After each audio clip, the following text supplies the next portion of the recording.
অনেক দিন থেকেই আমার একটা পাহাড় কেনার শখ, কিন্তু পাহাড় কে বিক্রি করে তা জানি না। যদি তার দেখা পেতাম, দামের জন্য আটকাত না। আমার নিজস্ব একটা নদী আছে, সেটা দিয়ে দিতাম পাহাড়টার বদলে।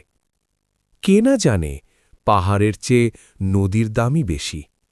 পাহাড় স্থানু, নদী বহমান। তবু আমি নদীর বদলে পাহাড়টাই কিনতাম, কারণ আমি ঠকতে চাই। নদীটাও অবশ্য কিনেছিলামই একটা দ্বীপের বদলে। ছেলেবেলায় আমার বেশ ছোট্টখাট্ট ছিমছাম একটা দ্বীপ ছিল, সেখানে অসংখ্য প্রজাপতি। শৈশবে দ্বীপটি ছিল আমার বড় প্রিয়। আমার যৌবনে দ্বীপটি আমার কাছে মাপে ছোট লাগল। প্রবহমান ছিপছিপে তন্নি নদীটি বেশ পছন্দ হল আমার। বন্ধুরা বলল, ওইটুকু একটা দ্বীপের বিনিময়ে এত বড় একটা নদী পেয়েছিস, খুব জিতেছিস তো মাইরি।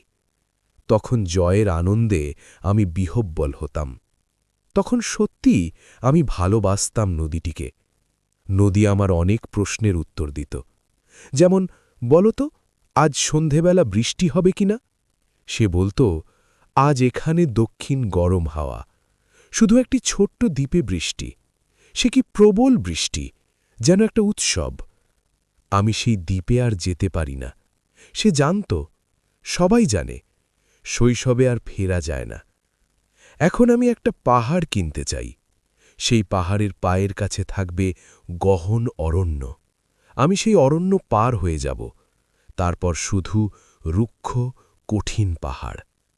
একেবারে চূড়ায়, মাথার খুব কাছে আকাশ, নিচে বিপুলা পৃথিবী, চরাচরে তীব্র নির্জনতা। আমার কষ্টস্বর সেখানে কেউ শুনতে পাবে না।